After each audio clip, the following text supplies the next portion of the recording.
Hello, welcome to episode 8 of Three Guys in the Bible. We're so glad that you've joined us today. I want to start today by reading a passage of Scripture. It comes from Proverbs chapter 11, verses 24 and 25. It says this: "One person gives freely, yet gains even more.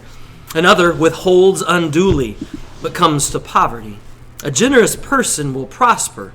Whoever refreshes others will be refreshed." Our topic today is that of generosity. And while money might enter into the equation at some point in time in the conversation today, that's not our focus. Our focus is on generosity and what God asks us to do as followers of His and the example that He set for us. So, gentlemen, welcome to this beautiful day in May. We're preparing for race weekend upcoming. Oh yeah, they'll give out a lot of money there. Very generous. Yeah, I would like to be part of that. Yeah, yes, I've seen that Monday television show where they show how much each driver makes, and like the last place person, like, yeah, I'd take that. I'd take that. You probably would, literally. Yes, yeah. I'll go out. That would be the only one they would have any chance of giving me if I was in the race. Yes, last place. I can go out and be last. I could wreck probably without getting to the finish line at all, ever, even starting the race. As long as you drive in the slow lane so the others can pass, Yes. That's important. Yes, just take that caution lane all the way around. Just keep going, guys. I don't know how many laps you have to complete. Well, you don't have to complete any to finish last. There's been people wrecking the warm-up laps. Yeah. So I could do that. I think as long as you're on the starting block and you make it across the start line. And that would have been the hard part, yeah. qualifying. Yeah. That is tough. You have to qualify to be there. Could not have done that part. That'd be cool, but I could not do it. So generosity. How about you guys? Growing up, what did you learn about being generous as a kid? What did you see, and what examples did you see in your life? I mean, both my parents, they've always been generous in their tithing and their time in the church. Always, they're here when the doors are open. They always have been. Yeah, your dad still, I don't know exactly. Actually, I do know your dad. Your dad's the exact same age as my dad would be. And he's still here at the church almost every week, just doing things, just being generous. Doesn't want anybody to even know he's here. Probably doesn't always tell your mom he's coming. He doesn't. To be honest, she wonders where he's at. He goes over, yeah, she'll call me. Is Dad at the church again? Yeah, yep, he he's is. at the church. But that's awesome. What an example. I saw it more on time-wise. My parents were always willing to help people out. Didn't matter who it was or what time it was. If somebody needed something and they called, they gave their time. You know, when we talk about generosity, the first thing in most people's mind is, pastor's talking about money again. He's wanting more money. But so much of it is time. And when we think about giving away our money, that's the easiest of all of it. Because if I give $100 to someone, being generous, I can go out and get another $100. But if I give away 4 hours of my time, I can never get that back. No. That's 4 hours that were invested and are now gone, never to be recovered. Yep. That's where it gets tough. It's one of our resources that we don't think about, but it is, man. Absolutely. Time's definitely a resource. We don't have a lot of it. Exactly. And yet it's the one we waste the most of. Yeah. Yikes. It is. Truth. My parents were very generous, not just with their time, but even with their finances, helping people out, helping their kids out, even to this day. Some of us, and just so thankful for that example that they set. I mean, my dad was in a position where, even though it wasn't exactly normal practice anymore, there was some bartering that went on for some of his services, from fruits and vegetables to, I remember getting lots of tomatoes and corn and different things like that, to fixing things that were broke in exchange for stuff. I mean, that was a very, very common thing in the world that I grew up in, and I got to witness that and see that. On my end, that's kind of transferred more into doing things for people, helping people in need, trying to be observant to find those needs and help people along those lines. But yeah, being generous is so much more than just giving. But make no mistake about it, that absolutely giving of tithes, offerings, finances worldly treasures, if you will. It is a part of being generous as well. And Jesus was very clear in his words, having discussed that with people. He knew what it took to get to people, and what was really holding on to people's lives was often their bank accounts, even back then. So, we'll see. We'll see what all God takes us to in this discussion. Characteristics of generous people.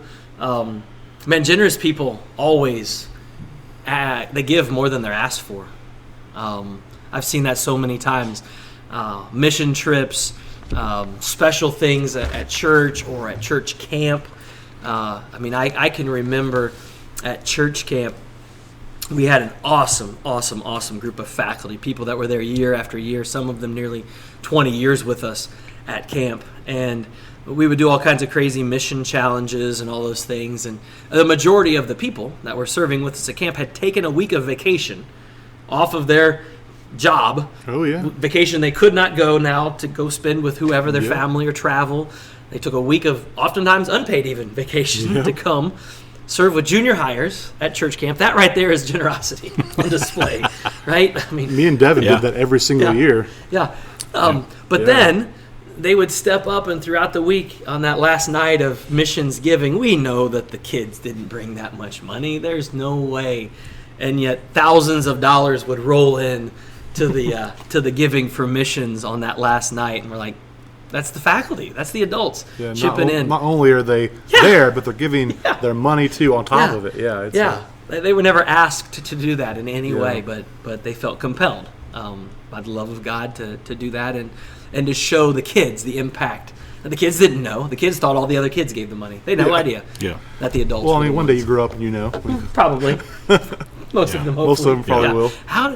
There's only $120. We all have a couple bucks a piece. That doesn't work. I don't think that's right. I brought enough. I spent most of my money in the snack bar. Yeah. I was going to say, I brought enough money that I could go to the camp store every night and get my snacks. Yeah. So. Yeah. But you're talking about how these volunteers did, and I did a middle school camp for years, and what I found is that generous people give in response to a great cause. Yeah.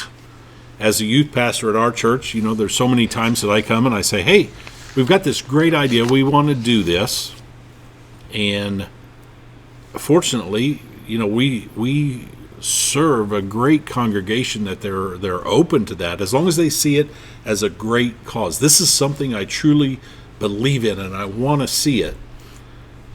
Absolutely. The money's there, or the time is there, that they give freely. And that's something that actually translates outside of the church in today's culture. The younger generations especially. When there's a world need of some kind, you watch the money just flow in. They can text to whatever and send money to all those relief organizations and all those kinds of things. And they're kind of picky. They want to make sure that money is being spent well and in the right places. And if it's not, they won't. And that's something that really the church should really be working hard to show people exactly how that those finances especially are spent. That we are investing in these things, because that does appeal to a younger generation. Not everyone has a generous heart about them, but a lot of people do, especially a compassionate heart. And one of the ways they can respond is through giving. So, having a need in front of us, especially in Christ, there's a urge inside to respond to that need, and whether it's finances or time or other resources that we have that we can offer. People do. And when you look at it, from a business standpoint, we talk about ROI, the return on investment. Well, I gave money, or I gave my time to this mission. What's the return? Yeah. And when, as a youth minister, I always take things back to that. And so when our kids go on mission trips, when our kids do projects, I always want the congregation to be able to speak with those kids, or hear those kids maybe on a special Sunday morning. Yep. Give me 15 minutes so these kids can share how this impacted their life, how their generosity impacted millions or thousands of lives. Yeah. We took a mission trip to El Salvador with our senior high one year, and one of our adult sponsors that went was a dental hygienist in our community. She worked at a kid's dentist in our community, and I don't think that kid's dentist was necessarily a person of faith, but found out that our sponsor was going with us and said, hey, are you going to be doing anything down there like that? She said, yes. As a matter of fact, we did a little dental clinic in the community we were in, and that the person that owned that practice donated so much stuff. It was crazy. Like it literally blew away her employee, because she was worried about even getting the time off to go, and then she got all this piled on to take with her. Oh, so cool. So cool to see someone respond with that kind of generosity. A lot of people feel like possibly that just because they don't give a lot, God can't bless that, and it's just not true. We see that quite a bit. I mean, in Scripture, especially in the fact that Jesus says to bring what you have into the storehouse, your tithes, and to test him in that, and to see if he will not throw open the floodgates of heaven and pour out so much blessing that will be not enough room to store it. God says, you just put me to the test, and see, I will open windows of heaven for you and pour out blessings more than you need. God's saying, so follow, giving not just God's glory, although it's definitely for that. Giving is for others' good, though it's definitely for that. Giving is also for our good. God says, I'm going to show you, I'm going to open windows and pour down blessings. We live in a world that says our hearts will not be glad the more we get and the more we even hoard and keep. God says no. God says, I have designed your heart to be glad in giving. I've designed giving for your good. So I think that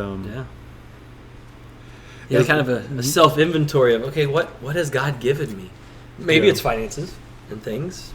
Maybe it's skills and abilities. One of the things I've been blessed with is I had some great friends that taught me some very useful skills in life, from working on a car to plumbing to electrical stuff. And that was a blessing to me. Saved me tons of money, yes, but a blessing. And so now I have those skills as well. So I should use those skills to help other people, and have multiple times. And it's kind of like paying it forward then. Yeah. Had nothing to do with money. Just the knowledge of how to do things. And so many times when you're helping people out like that, either providing them with stuff or with the service, like you were just talking, so many times they say, why are you doing this? I don't have money to pay you. I don't have a way to quote unquote pay you back. That's not what this is about. This is about me sharing the love of Jesus, not expecting anything in return. Yep. Yes. And we live in a world where that's just so foreign. Yeah. The opposite of return on investment. Yeah, exactly. We are wanting a return, but not a monetary return. And not one we'll see on this side of not this side of eternity. We hope that whatever it is that God allows us to do, or skill He's have, or even money we donate, leads them closer to Christ in some way. And maybe we play a role in that process too. Maybe not. Something that is kind of relevant to our current culture and economy and things like that. Generous people give when it just doesn't make any sense. It just like, what are you doing? You don't have that to give. You shouldn't be letting someone have that you need. That is a very common practice of a generous person. You know how much groceries are. Yeah, absolutely. Absolutely we do. And it just doesn't make sense if what's interesting is many times God does the biggest things in those times where it makes no sense. Because there's no way you should be doing fundraising for this capital campaign, or the economy is in the toilet or going in the toilet, or inflation's this or interest rates are that. And God says, well, okay, you're right. The world tells you don't do this. What am I saying? What am I saying? Goes along with what David was saying. That's where God says, hey, test me on this. Yep. I'm telling you, the more you give, the more I'm going to give back. Yep. We're just whether that be opportunity or money or Yeah. Absolutely. Test, because I know it doesn't make sense, but I'm saying that I'm going to bless you. I'm going to open those windows and those doors, and things are going to pour out. So, Well, test me is like trust me in this. I mean, Yeah. we do. We have to trust him. We trust him in everything else. Why can't we trust him in our finances or our generosity? Yep. sure. Yep. Absolutely. One that I wanted to especially point out was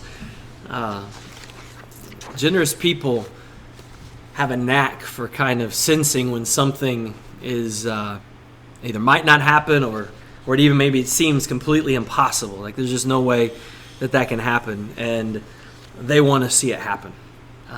They catch the vision. They also see the dream, and they want to be a part of that. I know as the church, one of the things that we want to challenge people to do or to be is to think about the legacy that we'll leave behind, this legacy of Christ and the impact that Christ can have on and has had on and hopefully will have on our community where we're located, and just developing that impact. So putting dreams, putting visions in front of people that they are impossible, completely impossible for us to do.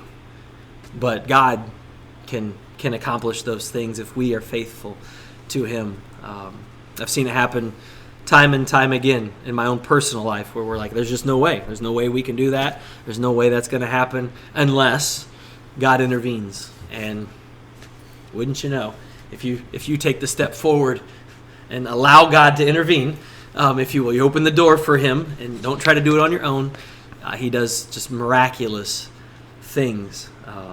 And then what stories we have to share with other people about what we've seen God do, the impossible God's done as a result of even of our faithfulness to Him. It's incredible what a little church it could do if its people were faithful and generous and just filled with love for others.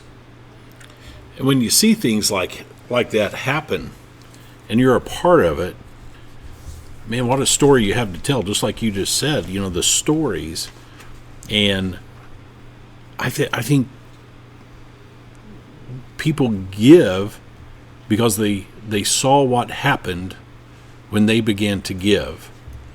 It's the transformation that happens. I remember my wife and I, when we decided to be obedient in what God was calling us to do.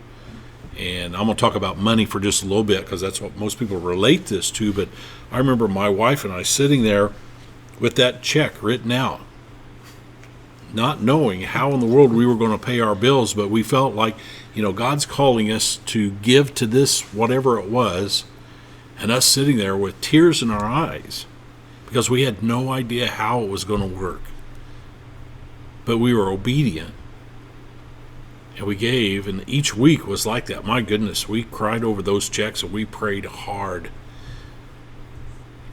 But God continued to bless us, and we thought, wow, God's blessing us in this, and we're feeling called to do more, so we did more, and God blessed us more. And this isn't, some kind of a, hey, the more you give, the more God's going to give you. It's not that. It's not, what you prosperity gospel. Prosperity gospel, yeah, thank you. We're not trying to do that today. It's not that at all, because it's not about the money. Yeah. It's about the change that we had in our hearts. And, my wife is probably one of the most giving, generous people. And at first I struggled with that because I was like, hey, we work hard for this. We're not just going to give it away. It's hard. Yeah. But God took what we were getting, and when we were obedient and giving back in our time and our money and the gifts, the ministries that God placed on us, He just said, man, I'm going to open those windows and doors, and you're not going to believe it. And I didn't. Yeah. Still. But, and I still think, how in the world is this possible? Yeah. But God said, hey, my ways are foolish to the way a man thinks, really. Yeah. You just do what I call you to do. God always provides. It's just not always how we expect. Yeah. He'll bless us in many different ways. Just the life we have is a blessing. Yeah. And it doesn't have to be public, the generosity, the giving. It can be anonymous. In the role that I serve in, there's many people that come to me and say, hey, I'd like to do this, but I don't want anyone to know that I'm doing this. And I can completely understand and respect that. They don't want credit for it. They don't want, that's generosity. If your name needs to be on the end of the whatever or on the front of the whatever, because I'm responsible for doing this, I'm not sure that that's really generosity, for sure. Well, I mean, our Christmas bonuses were the proof of that. I mean, I don't know who gave, but I was very blessed. We were more blessed than we even imagined. Yeah. Yeah, so, just incredible. Yeah, we have no idea who gave. Thank you, whoever it was. Yeah. But no, it was a blessing for sure that I didn't expect at all. Yeah, God has a way of doing those things. So why do we give? Well, I love to point back to one simple verse that I use for a lot of different things. I think it has a lot of application, but 2 Corinthians 5, verse 14, because Christ's love compels us. And I can just end the verse right there, because what does he compel us to do? Oh, there's a lot of things that we're compelled to do. We're driven. It's not obligation. That's different. Compelled, there's an emotional side to it. There's another side. It's not because I have to. It's I have to, because of what God did for me, His love for me, and what He did for me. God's generosity is so far beyond anything we could ever offer here. So you hear that expression, you can't outgive God. Well, yeah, in any way. What did God not give? Yep. From our life, even to the life of His own Son for us. I mean, His generosity is what some people might call a radical form of generosity. We'll get to that in a moment, but it's an incredible idea. So if you're looking for, man, how could I be more generous? What might God be calling me to do? Just look at His example and follow suit.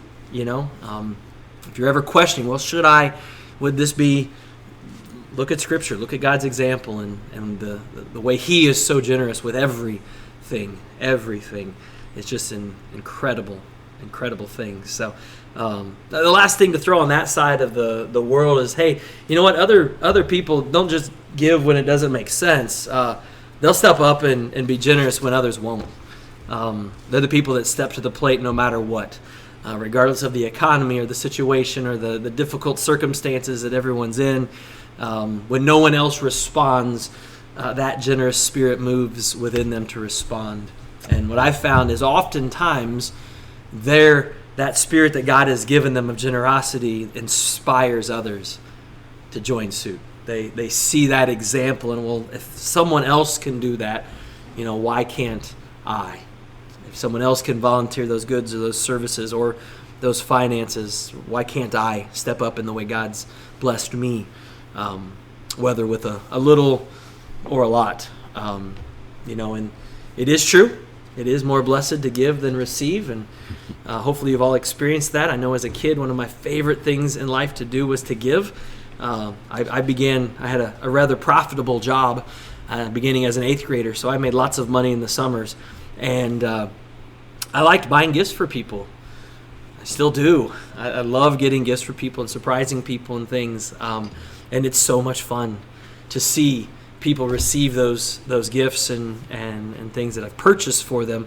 And so to step back and imagine how God is so pleased when we're generous with what He's given us. Imagine His response when He's not surprised by what we do, but just His pleasure that He gets out of seeing us being faithful stewards with what we have, the gifts we have, the resources that we have. So I want to take you through, and you folks listening, just see what you think too. I'm going to ask the guys to respond. I found a list of the 5 stages of generosity of a believer. And so most of them are just titles, but there's a little description if we need it. I just want to see how the guys respond to it. And at home, like I said, just think about what you hear. So we'll give it just a moment for you to soak in the title. The first stage of being generous is what they call the tipper. The tipper. So when you think of generosity and the tipper, what comes to your mind? I'm a foodie. You're a foodie. When you talk about tipper, I think of good quality service at a restaurant. And, I always started, I know it's tough being a server. nobody wants to be a server. Nobody wants to be a servant. But here these people are, and I keep in mind that the people serving me at a restaurant are not my slaves. No. They're just out doing a job, and if they do it well, I want to let them know, hey, you've done a great job, and I do that in two different ways. I let them know personally through my words, man, this was you made the meal better. Yeah. Just by who you are. You said that perfect, because I think what Chris is getting at with this is that we do it because we get something out of it. I think I heard you say that. I'm like, man, that's a good point. Yeah. We're being generous with them because they did a good job. So if the service was terrible, of course, you're not going to leave the same. I will not leave a big tip. I do. Well, yeah, I do. But we'll still tip, but not like you'll tip because it's for one, it's just what you do. You do. It's right. I mean, it's expected of you, and that is the only in America, but it is right. It is expected of us here in America. No, it's everywhere. Oh, no lies. You go to the restroom along the roadside in Haiti at a little toilet. There's a lady sitting in the restroom next to the counter with the tip bowl right there, because she's the one responsible for cleaning that restroom and everything else. So, no, that's everywhere. That's as third world as you get, and that's a real thing that happens. Awkward. But it's a real thing that happens. Sure. The tipper in the church context of giving is the person that gives because they feel like they have to. It's part of what you're supposed to do. There's not a set amount, but it's expected of you. Yeah. So you leave God a tip on what He's given you, but not a bad phase. That's at least an acknowledgement. No. I am supposed to respond with something. They don't understand the full principles of it. Yeah, that's okay. There's nothing wrong with that. Stage 2. Good start. Stage 2. It is a good start. Any kind of movement toward generosity is a good start, because a lot of people clenched fist, hands closed. No, I'm not being generous with my time, my skills, or anything else. Second phase, that of the giver. The giver. I mean, that would just be a nice person that sees someone that needs help and they do it, not from any biblical standpoint, just because it's a good thing to do. Yeah, that's kind of what I think. Yeah, I know I'm supposed to do something, so here's a little bit. Here's what I can do. Maybe they even volunteer a little bit here and there. They're not, they're not on the schedule per se, but they're stepping up and they're volunteering a little bit. Let me know. I'll come by. Help out. Yeah, absolutely.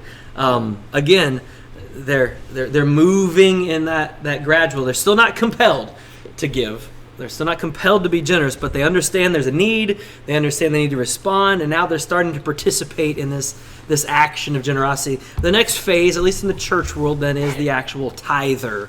That word tithe, the giving of 10% faithfully, consistently.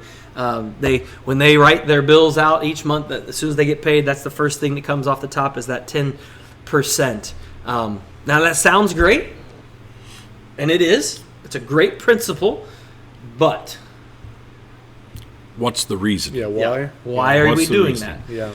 Okay. Is this the legalistic rule that I give? It says in the Bible I'm supposed to give 10%. All right, I'll do it. Yeah. Is that a cheerful giver? Maybe not. But but will God still use it? 100%. Oh, absolutely. All of these phases, God will use. He'll still use it. So as our heart changes, God's not just going to use that differently. He is, but it's going to be competitive. Yeah, absolutely. So the tithing is a great place to start. However, unfortunately, in the legalistic church world, it is a huge limiting factor to generosity.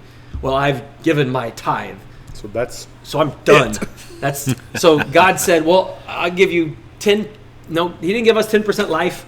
He didn't give us 10% of His Son. He didn't give us 10% of the Gospels. He gave it all. He didn't give us 2 hours on Sunday. He didn't give us an hour and a half on Sunday. Yeah. No. He gave it all and devoted it all to us so that He could have a relationship with us. And we're like, yeah, here's your 10%. That's all I'm doing. The end. Whether that's time and oh my goodness, if we ask somebody for 10% of their time, oh wow, that would be whole nother. Don't get me wrong, that'd be very difficult. Where do we get 10% more of time that we have a limited? I don't know. Yeah. But the concept. However, again, it's another building block. It's a step. Yeah. And it's with the heart change that can come with the tithe. When we test God in that and He blesses us, that should change our heart. So now that we're compelled to be a more generous donor, the fourth phase, the generous donor. How might you describe a generous donor within a non-for-profit organization like ourselves? I kind of imagine just seeing someone, that's willing, and you know that they're willing to help in any way they can. Yeah. He's come to them, and they're like, "Let's do it." Like that kind of person. Yeah, you often don't even have to come to them. Yeah, a lot of times There. when you bring it up, they're like, "Well, I'll come in or before you guys even get here. Yeah. and I'll do what needs to be done, and I'll leave, and you'll be questioning, wow, that was great." Yeah. They're not looking for the praise. They're here. Yeah. Ken mentioned this earlier, but as a former youth minister, that generous donor, when there's a need, You don't have to worry about what it. do you need? Yeah. is the question. That's the only question they ever ask. And finances, resources, time, it just happened. That's a generous donor. They have a much deeper understanding of God's generosity and how they've been blessed, and that takes time. It doesn't happen instantly for people. The question is, are we moving toward that phase? And again, a generous donor doesn't mean they're loaded and they got all kinds of finances. That's not it at all. It just means they're generous with whatever. And they're willing. Willing. Yeah. Willing with what God has provided for them. So then the last phase is that radical generosity. And that is the true example of God, the final phase, if you will, of generosity in this lifetime. And very few people make it to that radical generosity where their whole life is just subjected to that. It was Acts. Oh, absolutely. There are Acts people first. in Acts. And you see it today. You see people today that, all kinds of different ways, from supporting different causes to supporting missions to devoting their entire life to serving in non-for-profit organizations to the actual aspect of giving. That big giant need comes up and they just say, yeah, I can do that. And you're like, how could one person possibly do that? Well, they're radically generous. God has blessed them. They understand that, and they want to serve and give back. Those are the people that show up. Hey, you can put me on the schedule every week. No. We want you to be able to worship. Appreciate that. And serve. We really appreciate that. But we want you to. We don't want you to have to be on the schedule every week. But there's some people that they want they're just that generous. Yeah. They're not doing it to gain anything. They just realize how blessed they've been, and they want to serve. And it's awesome to see. The one little article I found with this said that radically generous person says, you know what, 10%, that is awesome. I'll live on 10%. yeah. And there are people that absolutely do that. Yeah. And they do that not just with finances, but in other parts of their life as well. They don't take that time for themselves anymore because they're so radically in love with their God and they want to give back. It's a phenomenal thing to see. And those people when you meet them. They won't be on stage. And they're giving back not because of what they want in return. They're giving back because of what they've already received. Yes. And that is the key. And the best part is they want other people to receive that as well. Yeah. And so they're like, how can I not share this? Yep. We have the greatest gift in the world, eternal life through Jesus Christ, through his sacrifice. I don't know how people can miss that whole point. Yep. I gave 10%. This 90% is mine. Yep. We had a special offering every year at our church where I was a youth pastor. And, that special offering every year went to pay for junior hires to go to camp. Our junior hires didn't pay a dime to go to camp. And so we would often take 40-plus junior hires. And when you talk to some of those older people, because many of them are in that phase of life, that were so generous to help that, they would tell you point blank, hey, man, I remember the experience I had, how that transformed my life. I want anyone to go. And they would always say, if there's ever anyone that can't, if we don't have enough, you call me. Yeah. I will pay for them to go. I know those people. And do that. And those people are just, I hope to be one of those people one day. I really do. And in whatever way, not just one day, but now. How can I be one of those people now? I may not have the finances to do it financially, but in other ways, how can I be one of those people now? It's one of the true ways that God blesses us in this lifetime. If we choose to be generous, our lives radically change. And man, he takes care of everything.